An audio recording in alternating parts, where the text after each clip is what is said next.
There is no one-size-fits-all way of dealing with tantrums, and recognizing the tantrum trigger is the key to coping with it. A toddler who becomes frustrated with her inability to complete a puzzle and kicks the pieces across the room, screaming, will be better calmed by you patiently helping to do what she is attempting than by taking the puzzle away and giving her time out. However, a child who deliberately seeks to disobey sensible rules set by her parents and throws a tantrum when caught in the act needs to be dealt with firmly, and she should be made to understand the potential consequences of her actions. For young children, this can be hard to do, and the only sensible course of action may well be a strict timeout. A child who feels they are being ignored may throw a tantrum simply to gain some attention, and the clear solution to this kind of tantrum is to give them as little attention as possible. Here are a few methods of dealing with tantrums. If the tantrum is the result of your child's frustration with their inability to master something or communicate her wishes, be firm when explaining that her behavior isn't acceptable, but try to find a way of supporting and encouraging her as well. Show her that, with a little patience and perseverance, she can succeed. If your child is throwing a tantrum in order to gain attention, then the most surefire way to thwart them is to pay them no attention whatsoever. Leaving the room, thereby removing their audience, will leave them pretty crestfallen.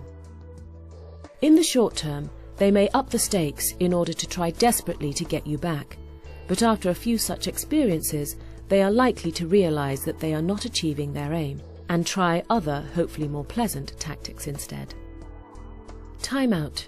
If a child is being deliberately destructive or has lost control to such a degree that she may hurt herself or those around her, you may face no option but time out in her room or a neutral space where she can let off steam safely and hopefully calm down. Bear in mind, however, that some children find it difficult to calm down by themselves and may need an activity such as reading a story or singing a song with actions to help. One doesn't have to be a child psychologist to see that shouting at a tantrum-throwing toddler is reinforcing the very kind of behavior you are trying to stop. Keeping calm in the face of provocation like this will be one of the hardest tests you have to face with your child, but if you can manage it, it will pay off dividends. If your child regularly throws tantrums at the same time of day, or in the same kind of situation, try to find ways of heading off the tantrum before it occurs. Diverting your child's attention at the crucial time can work wonders. Try to find something that will capture their attention until the moment has passed, such as a simple game or activity. Keeping a child busy with something, however trivial, will give them less time to plan and execute their tantrum.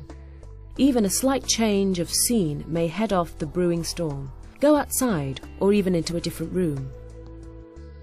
Hunger and tiredness are often contributing factors, so having a supply of healthy snacks to keep them going, say during an afternoon shopping trip, may help avoid a tantrum. Similarly, try to avoid shopping when your toddler is likely to be tired. If they are still napping in the afternoon, try going after their nap or first thing in the morning when they are likely to be awake and interested in what's going on around them, rather than frustrated and bothered by it.